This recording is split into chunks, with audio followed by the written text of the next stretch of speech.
Os ingredientes e suas medidas já foram informados no início do vídeo, porém suas unidades são 180 gramas de açúcar, 90 gramas de chocolate em pó, 200 gramas de ovo, 240 ml de óleo, 240 gramas de farinha, 240 ml de água e, por fim, 10 gramas de fermento em pó.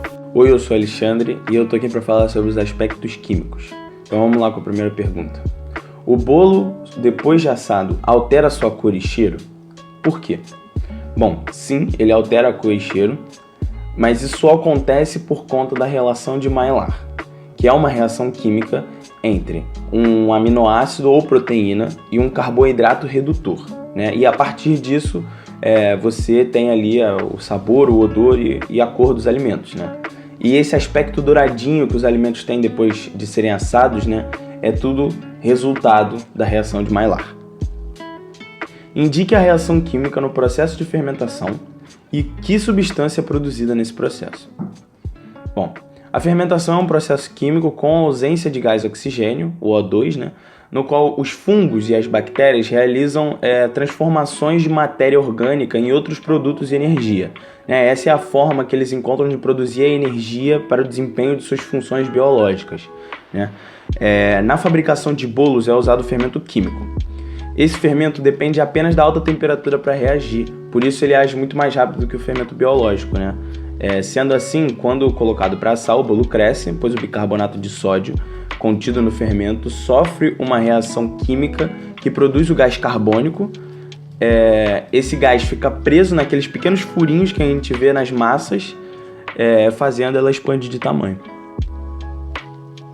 Qual é a composição do fermento aqui, como a gente está fazendo no bolo? Fermento químico. E aí os ingredientes vai estar aparecendo aí na tela porque eles têm um nome muito difíceis, né? Então a Ana vai botar aí na tela para vocês. Mas é o amido de milho, aí tem os nomes complicados que eu não tenho a capacidade de falar, bicarbonato de sódio, fosfato monocálcico e carbonato de cálcio.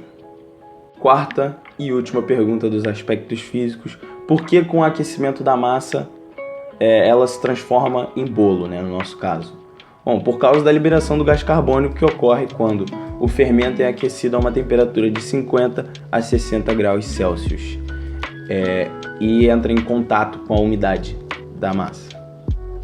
O aspecto biológico foca muito na fermentação e nos seus efeitos para o bolo. Esse processo é anaeróbio e depende das leveduras, que precisam de diversos nutrientes, como por exemplo o nitrogênio, sendo ele um dos principais, para fazer a fermentação. Isso é essencial para a receita. É durante esse processo que ocorre a liberação do álcool e do CO2. O dióxido de carbono forma bolhas que não conseguem chegar à superfície, causando aqueles furinhos na massa. E é justamente isso que faz com que o bolo cresça e que fique fofinho. Enquanto o bolo assa, tanto o CO2 quanto o etanol evaporam, mas os efeitos ainda são visíveis, como por exemplo na porosidade e no sabor do bolo. Que diferença nos tempos de cozimento no forno a gás e no forno elétrico? Bem, os tipos de cozimento podem variar entre ambos devido à distribuição de calor, que dentro do forno elétrico é feita de uma maneira mais uniforme, assando os alimentos de maneira mais eficaz. Já no forno a gás, a regulagem de temperatura pode não ser precisa e sua chama pode ser irregular, retardando o cozimento do bolo. Mas então, por que o bolo sola se a porta do forno for aberta antes da massa encorpar? Bem, isso se dá devido ao fato de que, ao abrirmos a porta, uma corrente de ar fria baixa a temperatura no interior do forno, o que compromete a reação realizada pelo fermento com a massa do bolo e acaba causando um bolo solado. Quanto tempo em média o bolo precisa para ficar pronto em um forno elétrico ou em um forno a gás? Bem, um bolo leva em média 20 a 30 minutos para assar em um forno elétrico. Já no a gás pode variar de 40 a 1 hora dependendo da receita.